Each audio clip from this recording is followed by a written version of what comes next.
Hey everyone, thanks for joining Learn to Play Games. My name is Lance, and today I'll be teaching you how to play D6, which stands for Dungeons, Dudes, Dames, Danger, Dice, and Dragons. This is a brand new game by Certifiable Studios. It is a 1 to 4 player game that takes roughly 1 to 2 hours to play. In this video, I'll teach you how to play, starting with components, setup, player turns, and endgame conditions. I also have a number of other videos up around D6, including a solo rules and playthrough video, a 3-player video, and an unboxing video, so there's plenty of other content. If you're interested in checking that out as well, I'll have links to those in the description and at the end of the video. As always, if you find these videos helpful, if you like what I do, please consider hitting that like button, subscribing to my channel. It's one of the easiest ways you can support channels like mine so we can continue to grow and produce this content. As always, if you want to stay updated on all my videos, also consider ringing that bell so you get notifications anytime I release new content. So let's head to the table and I'll teach you how to play. The first component we'll look at are the dice included, and there are two different sets. The blue are for heroes and the black are for enemies. Now, if you have your own set of role-playing dice, you can also choose to include those. And for those of you that aren't familiar with role-playing dice, each one of them is going to be abbreviated to a D, and then the number next to it is going to be the number of sides on that die. For example, with this triangular die here, it is considered a D4, which means that it has 4 different sides. Then there's a D6, a D8, D10, D12, and D20. And with the traditional dice as well, whatever the number is also the maximum number that you can get on that die. For example, with the D10, the maximum number is 10, and the die itself has 10 sides, numbering 1 all the way up to 10, or the 0 being the 10. And this is true for each one of the dice in this set. Now, there is also a percentile die that's included, and this will be used to determine events. So you have your 100, and so on and so forth, 60, 40, 80, and so on. There's also 3 different decks of cards you're going to be using in the competitive mode. The first one are the advantage cards, and this deck is going to contain 2 different types of cards, weapon cards and buffs. Weapons are going to have the little sword up in the top corner, and with the weapon cards, you must play those before you make your attack roll, and I'll go into more detail about that during the attack step. Each of these is going to have a name of the weapon, the die that you're going to roll, any additional bonuses or different special rules that you have with those. With the buff cards, they're going to have a little shield up in the top corner, and these can be played after your combat roll to add additional points to your roll or have different effects as well, and some of these will be dependent upon locations you're at or will do other things for you. The second deck of cards are the Heroic Quest cards, and this deck is going to have the most variety, with some of the cards being beneficial to the player and other cards affecting opponents or monsters even. Now, each one of these cards on the top is going to have a color on it. The green cards can only be played during your turn, and the red cards can only be played on opponents' turns, with some of the cards providing buffs for monsters or affecting opponents in some other way.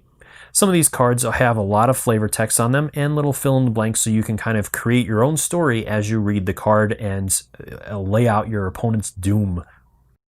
With the cards that can be played on your turn, again, they have the flavor text and the effect, and some of these will vary from giving you potions to being able to move monsters around and a variety of other things. And the final deck of cards are the bounty cards, and this is one of the most important decks in the game, as this is one of the main ways players are going to gain glory to win the game.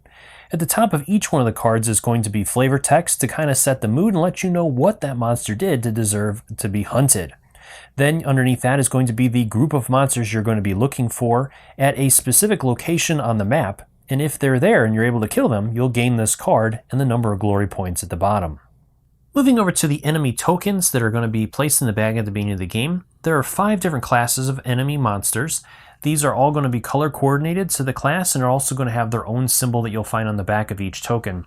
So the green monsters are going to be poison, the purple monsters are going to be beasts, blue monsters are rogues, the brown monsters are going to be bandits, and the red monsters are going to be undead. Each of these on the back is also going to show 2 coins that you'll gain when defeating that monster. On the front of each of the monster's tokens is going to be the class icon of that monster, its name, the die that it will roll, and any bonuses it receives, plus any additional bonuses for environmental effects, and I'll go into that more later. These are going to be the main enemies you're going to be going after to gain a bounty at specific locations, or are going to be able to be collected for their hides, and I'll go into more detail about that later. The one other thing for enemies are going to be the guardians, and these are not going to be considered monsters, so you'll never be able to buff these, and they're not going to get any environmental bonuses or anything like that. On the plus side to that, you're still going to get your 2 coins when defeating them, and most of the enemies, except for the Plants of Eden, are going to be worth glory points at the end of the game. So if you flip them over, on their backside is going to show the amount of glory that they're worth. These are not enemies to be trifled with, as you're going to be going up against krakens and all kinds of different types of dragons, and of course the plants. And I'll show you how the plants work a little bit later. But again, each one of these is going to list the name, the die that it's going to roll, and any bonuses it receives. Moving over to the character boards, each player is going to select one main character board for their class, and this is going to list the class name. Along the side here, you have a quick reference guide for your turns, actions, and non-actions, as well as a spot for your character card. At the bottom of the card is going to be a spot for your cash cube token, then your actions and the number of actions you have during your turn. Your health will go at the top, and your stats, which you're going to generate during setup, and I'll show you how to do that a little bit later. Then your 3 skill tokens will go in their locked position. There's also a spot for the unlocked skill tokens. And then going down the side of the card are the different skills for that class.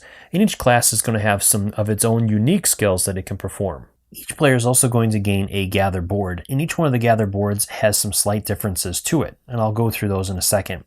At the top of each gather board is the gather reward section, and when a player performs a gather action or an open gather, they're going to consult this chart, and based on the number that's rolled is the reward the player will gain. And this chart is different for each one of the gather boards, so one board might give 2 coins on a 2, where another board might give an advantage card. Underneath that is the alchemy section and all the different potions, and each of the boards is exactly the same with the same potions on it. When a player gains a potion, they're going to take the potion token from its slot and place it on one of the potions they wish to gain.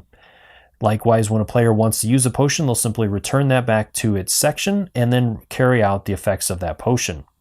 Underneath that is going to be the hide section. When a player kills a monster that is not a bounty, they're going to place it in one of these 2 sections. Each player's gather board is going to have a unique set of 3 monsters that player is looking for its hides.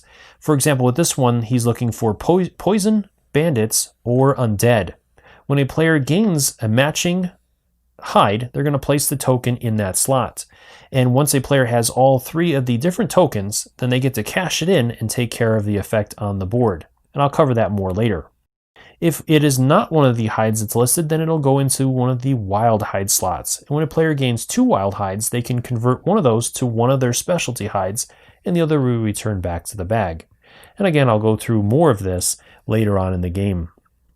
On the side is the bounties. So when a player completes a bounty, they're going to place it in this slot, and they can only hold 3 bounties.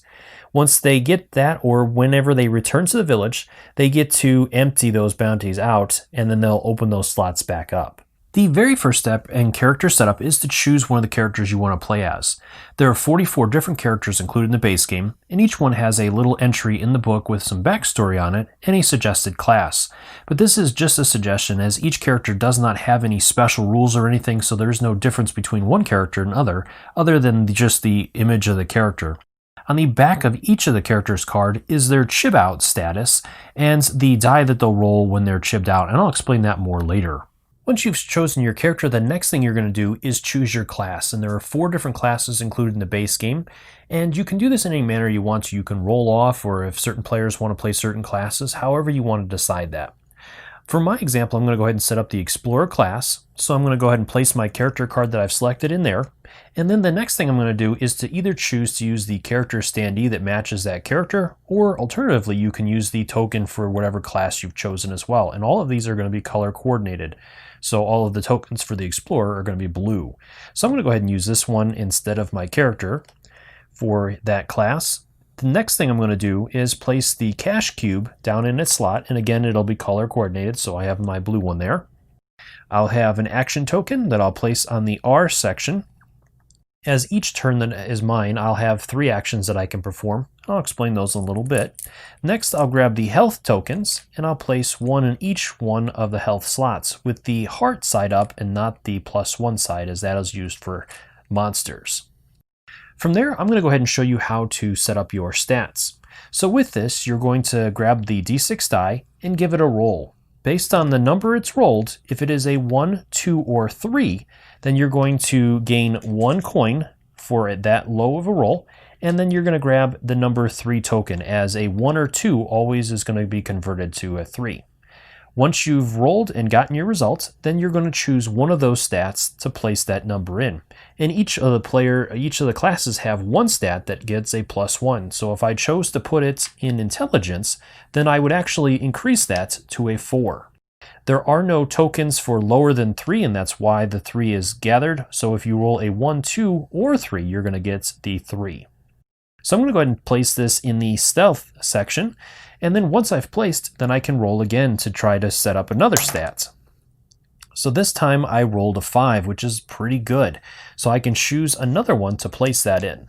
So for this one, I am going to place it in my skill. Then I'm going to roll again. I rolled another 5, so I'm going to go ahead and place that in my strength. And then my final roll is a 2 again. So again, I will gain a coin. And it's going to be a 3, so I'm going to place that in my last slot, which is intelligence, so that's going to bump that up to a 4.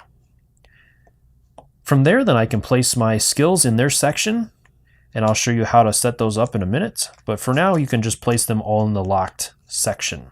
Then each player is going to be randomly dealt a gather board, or you can choose them, but like I said, they're all basically the same with just a couple of differences. With your gather board, you can place your 2 potion tokens in there on their slots. Finally, the last part of player setup is that each player is going to reference their skill stat, and based on the number of that stat, they're going to place a number of their skill markers in the unlock space. So with my explorer here, he has a skill of 5, which says that he unlocks the 3 skill markers. So all 3 of these will be moved to his unlocked space. With my Slayer, she didn't do so well. She only has a 3 for her stats, so she's only going to get to place 1 down here at the beginning. From there, then you're going to move into regular board setup. And again, with this game, there's a lot of creativity to this. You can make your own board, you can add and change out some of the monster tokens and that. So for this instruction, I'm going to just cover what's in the rule book. So with this one, you're going to choose which side of the board you want to play. This side here is your basic side and doesn't have a lot of extra rules. On the other side of the board, you're going to have some special rules that you're going to play. Each one of the locations has certain benefits and that. So this is a little bit more of a difficult board than the other side. So I'm going to go ahead and play with this side. From there, the next step is to place your compass. So you're going to place this pointing north initially, and then you're going to choose the length of your game. A standard game is going to last 3 turns, and a extended game is going to go all the way to 6 turns. The only difference there is that at the ends of the 3rd round and the 6th round, there's going to be a hunter's moon, and the monsters are going to get +2 to each one of their rolls. And I'll go over that more later. The other thing is that each one of these sections is all of the players' turns that are playing. So once both of these players complete their turn, then I'll move the dial to the next section. And in between each one of the large sections is going to be an event. So you'll roll and read what kind of event has been triggered. Next, I'm going to go ahead and place out all the sign tokens, and there are 4 different ones included in the game, and these are just a quick reference for the players. As you play, you can reference these, and these will tell you all the different things. So first off, there are 2 for the village, so I'll place those up next to the village to remind me what's going to happen when I visit the village and what I can do once I'm in the village. Next, I have a sign for the different cards that are going to be used for the advantage and the heroic quest cards. So I'm going to place that over here as I'm going to place my card stacks there.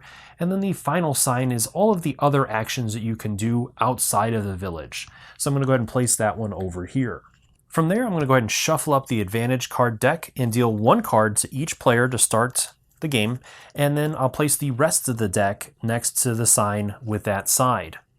I'm going to do the exact same thing with the Heroic Quest deck, shuffle that up, deal 1 to each player, and then place the rest of the cards next to the opposite side of that sign. I can also place out all the different tokens I'll be using and dice for this game, and for this video I am going to be using the Crystal Fortress pod sets. If you want to know more information about those, I'll have a link in the description below. You're also going to go ahead and assemble your monster bag, and for the base game, all you're going to do is place all of the monster tokens within the bag, all of the 5 different monster classes, as well as all the guardians, and give that a shuffle, and then you can place that off to the side as you're going to be using that in just a minute. Next, you're going to grab the 8 different environmental tokens, and you can divide these up among the players or randomly roll a die to place them out, however you want to do it as the players. Now, there are a couple of important rules with these. When placing them out on the different areas of the board, an area can never have the same token, so I could never have 2 of the dungeons on the same location, but I could have a dungeon and another type of terrain piece. So for my setup, I'm going to go ahead and randomize this. I'm going to grab a D10, and I'll go ahead and roll it to determine where these are going to go. So I'll start with the dungeons, and it's going to go into location 7. And then I'm going to continue doing this for each one of the 8. Again, you can do this any manner you want to. From there, then each player is going to randomly draw and place 2 monsters. So starting with my Explorer player, he's going to go ahead and grab the D10 and give it a roll. So it's going to go into location 4, and he's going to place, we got Plants of Eden, and then his second is going to go into location 3, and it is a goblin. Then finally we have to place out the bounties. So go ahead and grab the bounty deck, shuffle it up, and draw the top 3 cards, placing them next to the board. The rest of the cards can be placed to the side. Each player is going to place their token or player standee in the village to start the game, and then from there you can determine the starting player in any manner you want to. For my game, I'll have my Explorer be the starting player, and from here we're ready to move into the player turns. D6 is played over 3 or 6 rounds depending upon the length of the game the players have selected, and during each round each player will get to take a turn, starting with the first player and proceeding clockwise around the board. During each player's turn, that player will perform up to 3 actions and any number of non-actions, trying to complete bounties, killing monsters, and thwarting their opponents and moving around the board. At the end of the game, the players will total up the amount of glory points that they've collected, and the player that has the highest total will be the winner of the game. Before getting into the player turns, I want to go through one other important thing, which is the village, which is going to be basically like your home base, and there's a couple of things that are going to happen immediately once you move into the village, as well as some things you can pay to do once you're in the village, so I want to go through all of that. So first off, anytime you move into the village, and obviously at the beginning of the game you start in the village, you're going to get to regain any lost health. So throughout the game you're going to lose health tokens that they're going to be placed inside the village. And then when that player returns to the village, they're going to immediately heal back up to their starting 3 health. The other thing is that you get to empty your pack. So as the game goes on, you're going to try to complete some of the different bounties that are out there by slaying monsters within those areas. When you have a bounty in your backpack, it is locked in place, and you won't get the glory points for it until you move back to the village, and you can only ever carry 3 bounties at a time. So if you've already gotten your maximum amount of bounties, and you slay another monster that meets a bounty's requirements, you simply will gain the monster's hide and not the bounty. Now once you return to the village, those bounties will be placed off to the side and removed from your backpack, and then you can complete more bounties. Of course, at the end of the game, if you still have bounties in your backpack, then those will count for glory points. There are also 3 other options you have within the village that you have to pay for. The first one is the Hero's Lodge, and with this one you can pay 1 coin per skill that you've used to refresh that skill and place it back in your unlocked section. Now this does not apply to skills that are locked already. You cannot purchase those. It's only to the ones that you've already placed. So for example, with my Slayer, if I had used her broadsword earlier in the game and I'm back at the village, I could pay 1 gold to move that token back up to the unlocked slot where I can actually use a skill again with it. Another option is the training camp, which lets you spend 2 gold coins to increase one of your stats by 1 point. So for example, again with my Slayer, I could use that to bump her strength up to 6, flipping that token over. The last option I have is the Fountain of Youth. If I feel lucky and I want to try to modify one of my stats, I can spend 1 gold and roll a d6, and I don't have to declare the stat beforehand. If I happen to roll higher than one of my stats, I can choose to increase that stat by that amount. So let's go ahead and say that I roll the die and I come up with a 5. I can choose one of my skills to increase to a 5. So let's say that I choose the skill section, and I'll increase that to a 5, so I'll replace that stat with a 5, and now all of a sudden I get to unlock my 2 additional skill tokens. Now there are a couple things that cannot happen in the village. First off, enemies are not allowed to move in or be placed on the village location, and players in the village cannot be targeted by other players or enemies by any means. Also, players are not allowed to use any of their skills when they're in the village. The one thing I forgot to do, which I addressed later on in the video, is before the first player takes his or her turn, you're going to move the round marker forward 1 space to the first round. In subsequent rounds, this is going to happen after each event phase. Moving into the game, starting with the player that is selected as the starting player, which is going to be my Explorer player, and proceeding around the board, each player is going to get to take a turn each round. To begin each player's turn, that player is going to start by doing an open gather and a spawn of a new enemy. So they're going to roll a d4 and a d10 or d12 depending upon the side of the board that they're using. With this side, it is going to be the d10, and on the other side, you'll use the d12. Now, when resolving the spawn step, the player to the active player's left is going to be the GM for that player, resolving any random pulls from the bag for monster spawns, as well as any rolls for the monsters that that player fights. So let's go ahead and give our dice a roll and see what happens. All right, so the GM is going to pull from the bag and place a monster in location 6. So we have a new beast. And then each player for the active gather is going to reference the d4 and get whatever that is. So with the Explorer player, he's going to look at his gather board, and his number 1 is a wild. So he gets to choose what he wants, either to collect 2 coins, gain an advantage card, or add one of his potions. So he's going to go ahead and add a potion and gain an extra action for that. My Slayer player over here is going to go ahead and take advantage of that and collect 2 coins that she's going to be able to hopefully use during her turn. Once all the players have resolved the open gather, then the active player can continue taking his or her turn. Underneath that player's card is going to be a quick reference guide to all the different non-actions as well as actions that player can perform during the turn. The player can perform up to 3 actions and any number of non-actions, and the actions the player can perform are move, gather, and hunt. The player can do this in any order that player chooses, performing the same action multiple times during that player's turn. Once the player is done with their turn, then they're going to move into their rest step, and I'm going to cover all of this in more detail. Starting with the actions, then the non-actions, and any other rules or circumstances that are going to affect each one of these. So from there, I want to take a look at the 3 different actions a player can perform during their turn, which again are movement, hunting, and gathering. The first one I'll look at is movement, which is going to allow the active player to move from their current location to an adjacent location that is connected by the red arrows. So let's take a look at an example of this. Let's say that the Explorer is in the harbor and wishes to perform a move action. First, that player is going to spend one of their actions, moving their cube down 1 space, and they're going to choose a location that is connected to the harbor, which in this situation is the thick brush, the wasteland, or the fields. The player cannot move to North Point as there are no red arrows connecting the harbor to North Point. So the player is going to move down into the fields. This is a great time to talk about stealth and stealth checks. So anytime the active player is in a space with 1 or more enemies and wishes to perform another action, that player first must pass a stealth check. In order to do this, the player is going to grab a d6 and roll it, and based on their stealth number, if they can roll under that stealth number, then that player has passed their stealth check and gone undetected by the enemies and can perform the action of their choosing. If the player rolls equal to or higher than that number, then the enemies have detected them and they are immediately engaged with all enemies in their space. They will not spend the action before doing the stealth check. And this happens each time a player wishes to perform an action during their turn in a space with enemies. So let's go ahead and say that my Explorer player wishes to move to the den. In order to do this, there is an enemy in his space, so he has to roll his stats and see what he gets.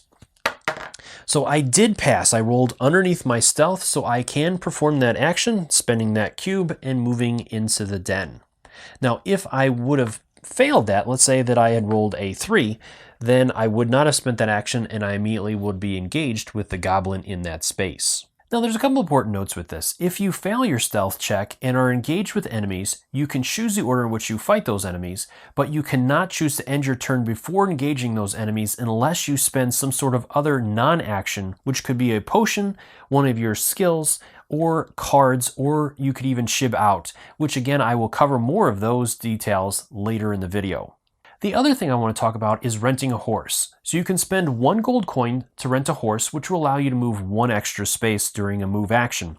So let's go ahead and say, for example, that my explorer is up in the harbor and spends 1 gold to rent a horse. If you move, your first space you move into is with enemies, then you must pass a stealth check in order to move past that space. If you fail that stealth check, then you have wasted your horse and you have to stop there. If you pass the test, then you can continue moving to the next space. And renting a horse only provides you with 1 extra movement during your next move action. The second type of action you can perform is a gather action, and this works exactly the same as the open gather that each player performs at the beginning of their turn, with the exception that it only applies to the active player. So if the explorer player chose to perform a gather action, that player has to spend the action moving their cube down, and then they're going to gather their D4 and give it a roll. It was a 2, so that player will check their gather board, which is to gain 2 coins for this player. And again, this only applies to the Explorer player. The Slayer player will not get any benefits from this gather action. And the final type of action is a hunt action, which allows a player to get a random monster in their current location. So with the Explorer player being in the harbor, that player notices that there's a couple of bounties out for the harbor. And so he definitely wants to get some monsters in there, hoping to get one of those 2 monster groups in there. So in order to do this, again, the player has to spend an action, and then the GM, or player to that player's left, is going to randomly draw one of the monsters from the bag. And it happens to be a beast, so it works out. It is one of the monsters that player was hoping for. At this point, the player could choose to engage the werewolf, trying to defeat it and claiming that bounty, or that player does have 1 other action, so that player could choose to do another hunt action, gaining another enemy in that space, which could potentially be a rogue or another enemy that that player could potentially use in some way. Now that I've covered the 3 different types of actions you can perform during your turn, I also want to talk about the non-actions you can do, as the majority of the time, most of your turn is going to be made up of the non-actions, as you can perform any number of them in any order you want to at any point during your turn, including before, during, and even after some of the other actions you perform during your turn. The very first one I want to talk about is buying consumables. As long as you have the coin to spend, you can choose to purchase consumables, which include Dog Mud, which will allow you to reroll your die during combat, buying Holy Water, which will allow you to roll a D12 against undead enemies, renting a horse, buying your cash cube, and even buying advantage cards. Again, you can buy any number of these, including the same one multiple times, as long as you have the coins to spend, and I'll cover this in more detail during some of the other actions that are going to trigger some of these effects. Another non-action is to drink one of the potions you have. In order to do this, you'll simply remove the potion token and place it back up at the top of the board, and then resolve the effects of the potion you drank. Another option a player has is to purchase an advantage card, and each one that they wish to purchase is going to cost 2 gold coins. A player can do this at any time, even after an unsuccessful roll in combat, potentially gaining an advantage card that they can use right away. Now, there is a hand limit for both advantage card and heroic quest cards, which is based on the player's current strength stat. A player can gain an advantage card or purchase an advantage card above their hand limit, but they first must discard a card from their hand before gaining a new card. Sometimes it feels like the world is against you and you just need a friend. Well, you can spend 2 gold coins to purchase your cash cube. You can do this from anywhere on the board, including the village, and when you pay the 2 gold coins, you must deploy your cash cube immediately, placing it anywhere on the board except for the village. Now, the cash cube is not considered a monster, so in combat, players cannot buff the cash cube. This is not going to affect the player that owns the cash cube, and that player can redeploy that cash cube at any time by paying 2 additional gold coins and moving it anywhere else on the board. Now, when a player that is not the owner of the cash cube moves into the same location as the cash cube, it will immediately be engaged in combat. That player cannot choose to try to make a stealth check to bypass the cash cube, and if that space contains other enemies, the player is engaged with all of the enemies, including the cash cube. In combat, the cash cube is going to roll a d12, and if the player is successful in defeating the cash cube, it will not gain 2 gold coins for defeating that cash cube, and the cash cube will be returned to the owning player's board. A player can also choose to activate one or more of their skills during their turn as long as they have unlocked skill tokens that have not been used yet. Each skill can only be used one time by placing a skill token in that skill and then activating its ability. The one exception to this is if the player's skill stat is at 6, in which point each skill can be used one additional time by placing an additional skill token next to that skill. When a player goes to the village, they can choose to regain these skill tokens for 1 gold coin each by placing them back in their unlocked space. Each of the classes has 3 unique skills to that class, and all of the classes have the same 2 bottom skills, which are Hero Swap and Animal Handling. The one important note I want to point out with Hero Swap, as it is listed in the book and not on the board, is that when you swap with another hero, that hero is going to gain 1 gold coin from the supply as compensation for being swapped. The last non-action I want to talk about is attacking enemies, and this can happen in a number of different ways, including moving into the same space as an enemy cash cube, failing a stealth check when in the same space as enemies, or simply wanting to attack the enemies in your space. Once you've decided to take this non-action, you must declare this to the other players and also tell them which enemy you wish to attack if there are multiple enemies in the same space, as you're always going to be engaged with all enemies in your space, but you get to choose the order in which you attack those enemies. Once you've made this declaration, then you must give the other players time to play any hero quest cards that they want to buff the enemy. Each other player can play any number of hero quest cards that they want to buff that enemy.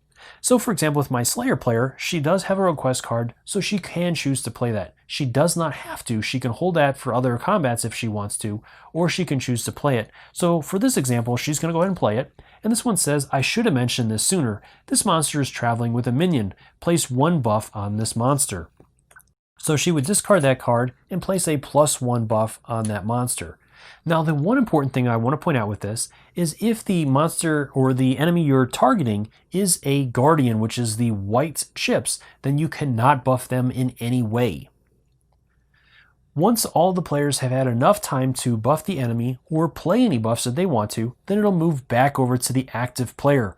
At that point, then the active player can choose to play any advantage cards that player wants to, including a weapon card that will allow them to roll a more powerful die.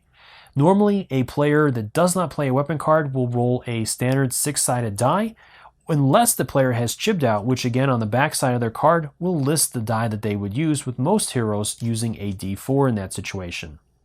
So my player does have a weapon card he's going to play, which is the Wasted Mace, and this is going to let him roll a D12, and it's also going to give him 1 reroll.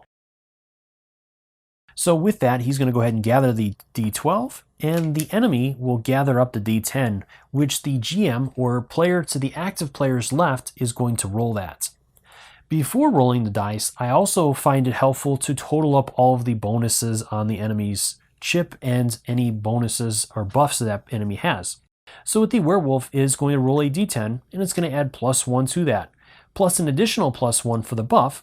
And then each enemy is going to have a certain type of train piece that is going to give them an additional bonus.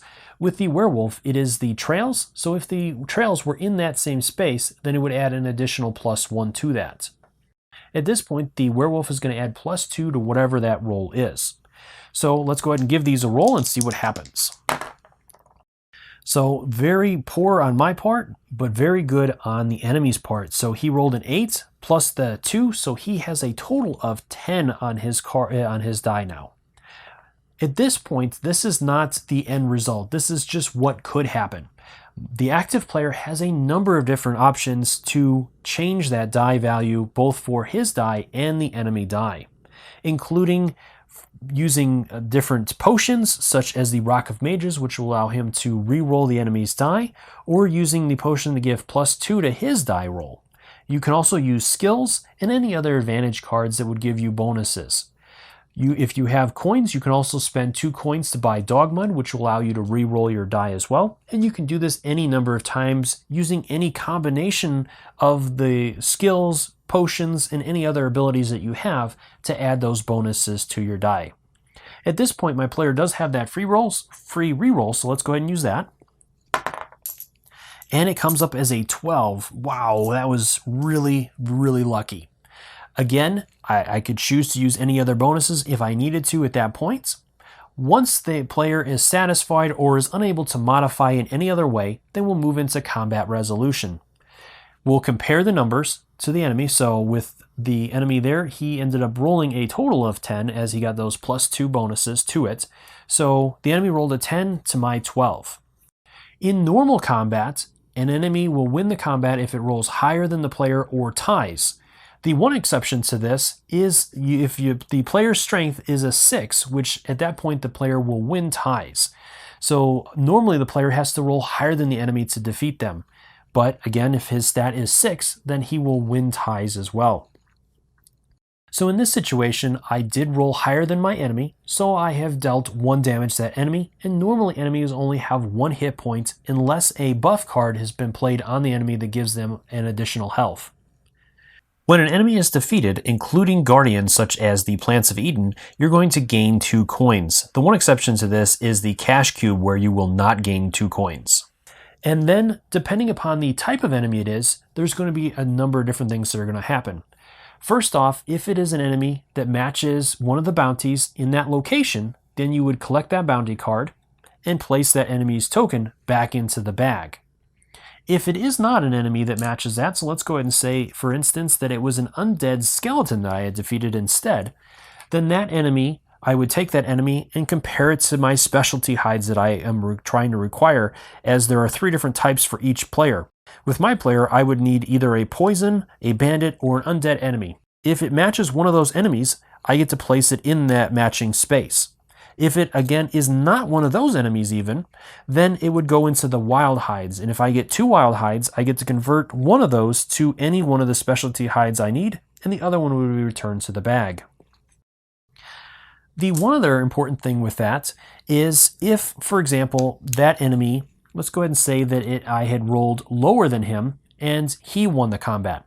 In that situation, I would take 1 damage, so I would place my health in the village, and then you would clear any bonuses from that enemy's area.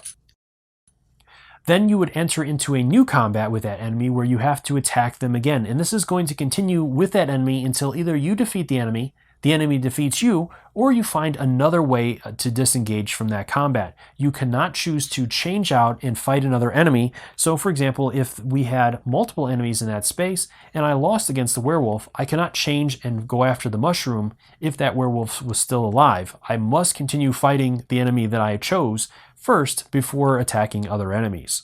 So going back to my example, I did defeat the enemy, so I get to gain this bounty, and the enemy's token will be added back to the bag.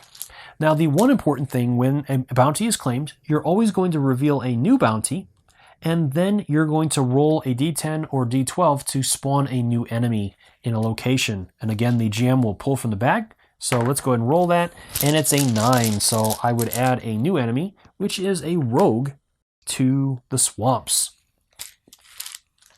Any weapons or anything that I used, again, are single-use only cards, so they would be discarded right away to their discard piles as well. The one other exception to this that I want to talk about are poisoned enemies. So instead of a poison enemy doing damage to you, instead it's going to reduce one of your stats by 1 point.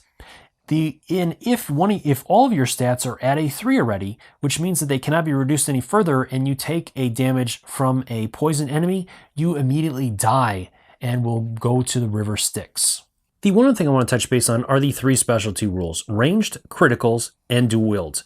With ranged weapons, you still must be in the same space as your target enemy, but if your enemy ends up dealing a wound to you, you will not take that wound when using a ranged weapon.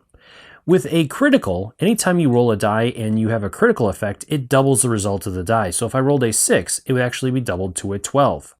And then finally, with the dual wield weapon, it lets you wield another weapon, so you could play another weapon card, or if you choose not to play another weapon, you can use your natural attack of a 6-sided die. The one exception with this is if you use Dogmud, you can only re-roll one of the die results.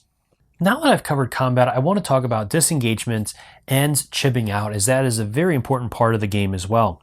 So first off, if a combat is going bad or you need to bail out, there's a number of different ways to do that, including certain skills that allow you to move away, and even potions that are going to allow you to move back to the village. And you can do these even after you've rolled your dice and determined that there's nothing else you can do.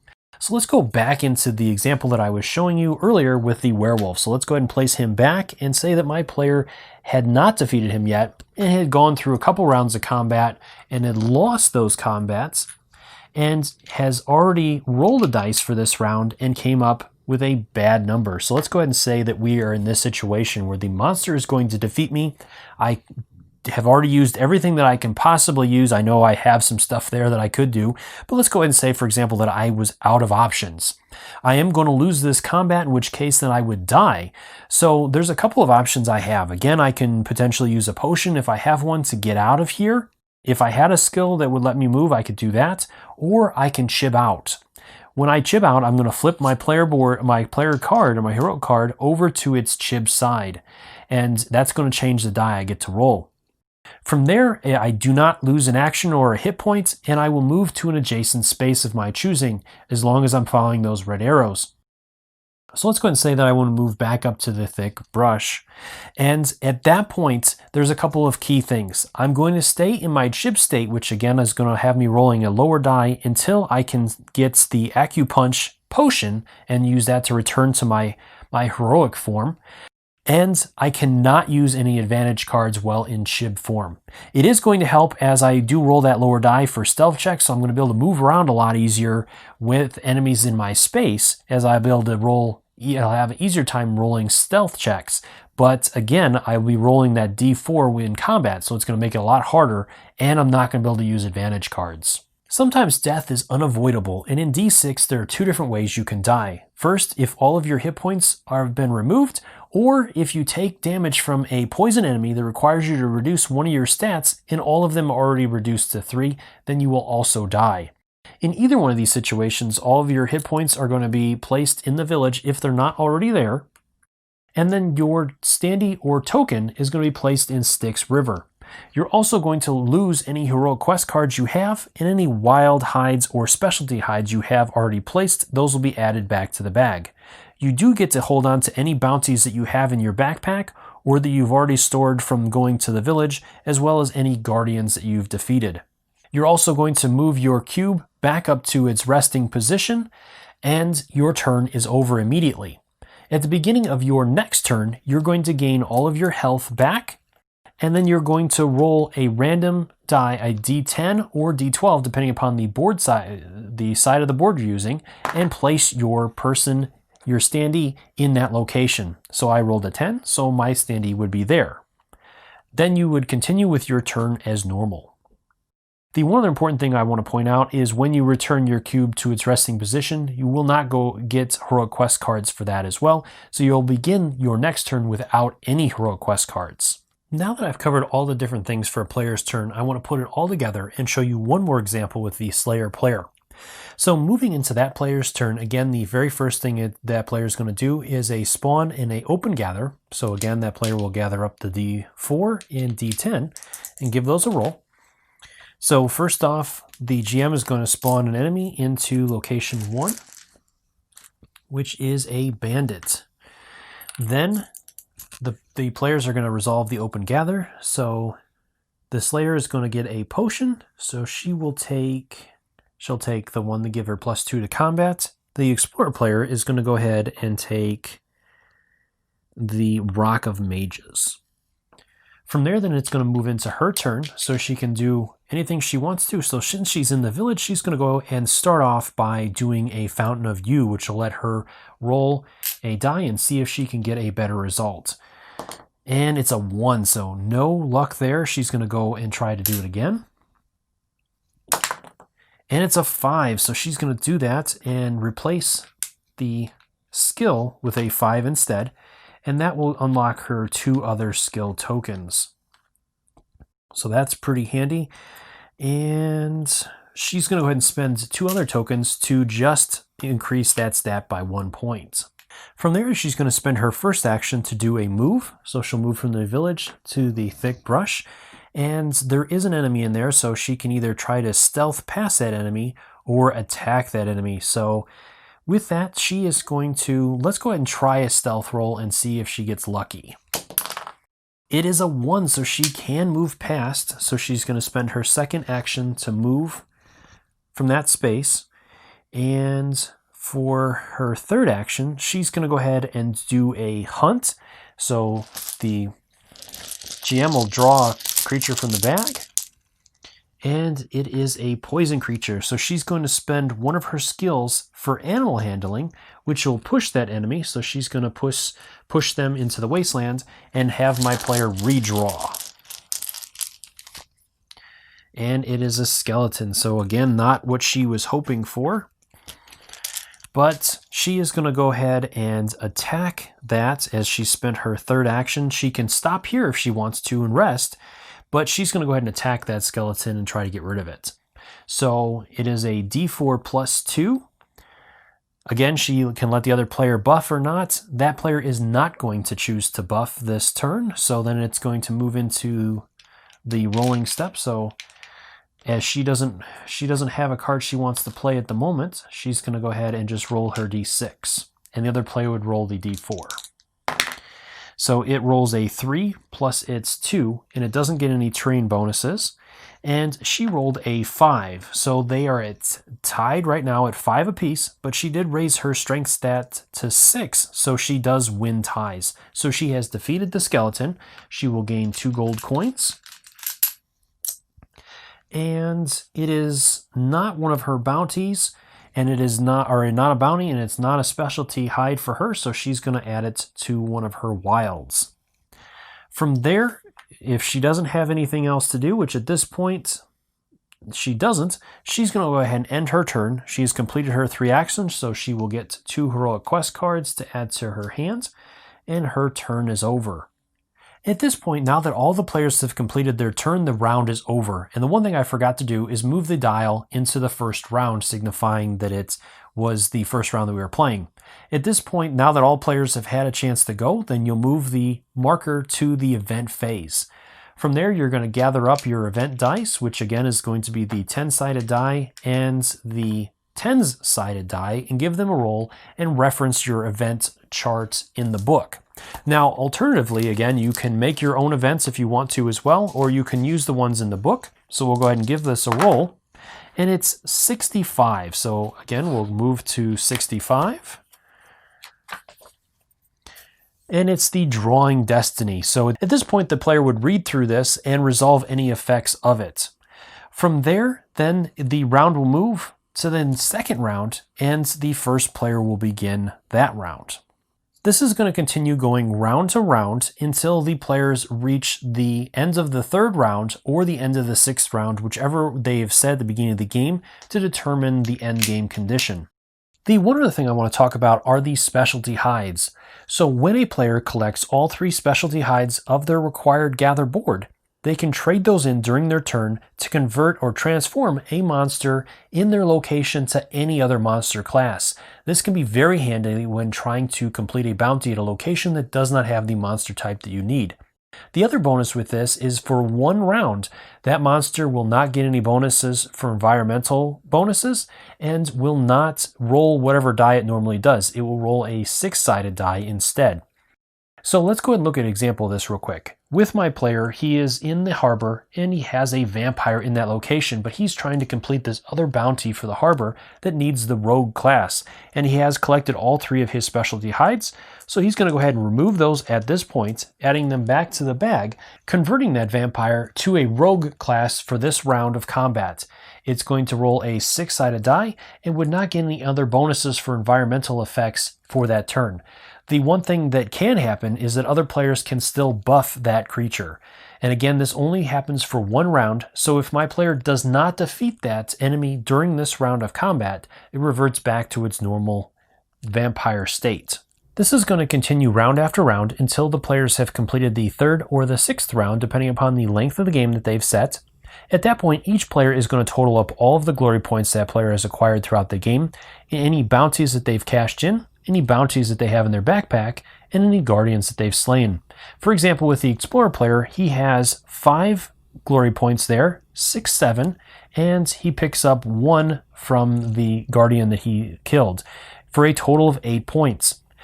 The player that has the highest glory will be the winner of the game, and if there's a tie, then first off, the player that has more gold will determine the tiebreaker, and if there's still a tie after that, then the player that has the highest total stats will be the winner. Well, I hope you found that video helpful. If you have any questions or comments, please leave those in the comment section below, and I'll do my best to answer them.